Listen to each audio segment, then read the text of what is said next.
RTS players are the guys who don't just do something, they think about why they're doing something.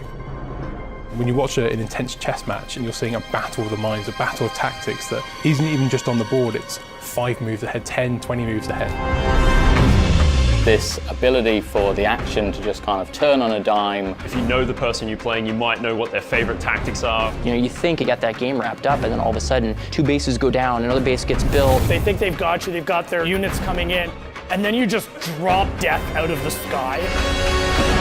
Do you build for long-range siege? Do you go air? Do you go heavy guns? What's my enemy doing? How am I going to counter-react to that? Time's ticking down, the score's ticking up. I've taken on board what you've thrown at me. Now I'm going to dismantle that.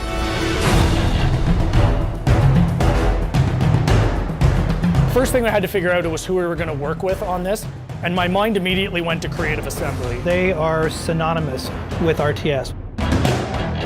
These guys have been doing this for 20 years. They're still at the top of their game.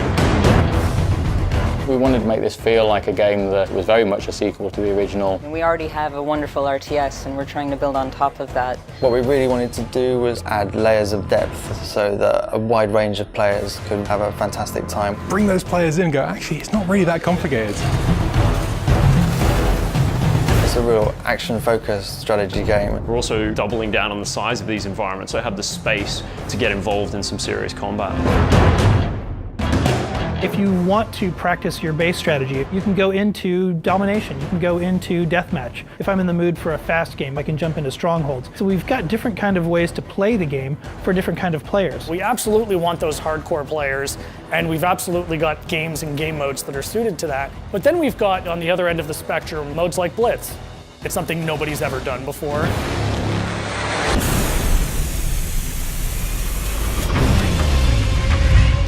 Blitz is a whole new way to play RTS. We're really excited about Blitz. It really changes the way people will look at RTS games. Blitz is a fast-paced arcade action version of Halo Wars 2, where instead of building your army at a base, you're building them before a match as a deck of cards. And you fight by deploying cards from your hand into the battlefield in real time.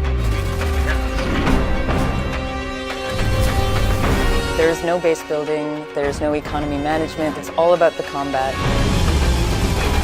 I don't want to worry about tech trees. I don't want to worry about resource collection. The original design intention for Blitz was to make something really accessible that everybody could enjoy. Whether you're new to strategy games or an RTS veteran. Experience the really cool bits of RTS, so commanding a huge army, bringing down huge leader powers. It's all about playing the right card at the right time. At the end of the match, you're wielding these large forces with all sorts of different powers and abilities. And start bringing out bigger guns, marauders, blisterbacks. Even if you're a really seasoned vet, it's such a different way to play an RTS. Building a deck is going to be heavily influenced by the leader that you choose going in. You'll have a number of cards that are unique to that leader. Trying to differentiate each leader to make them feel like they have a unique purpose and a unique play style. I tend to be a little more aggressive when I play, so I will lead towards like an Atriox or a Decimus. I like that we're taking a risk. We're making something really exciting that I think people haven't seen before. You're playing with the units on the field, you're playing with the leaders and the abilities. I think you're also taking on the player, and you're reacting to what their actions are. You really can turn the tide. There's always an opportunity to kind of fall back to your base, shut down your opponent's tactic, and then come forward with a strategy of your own. That's one of the joys of RTS, is the battle's never over till it's over.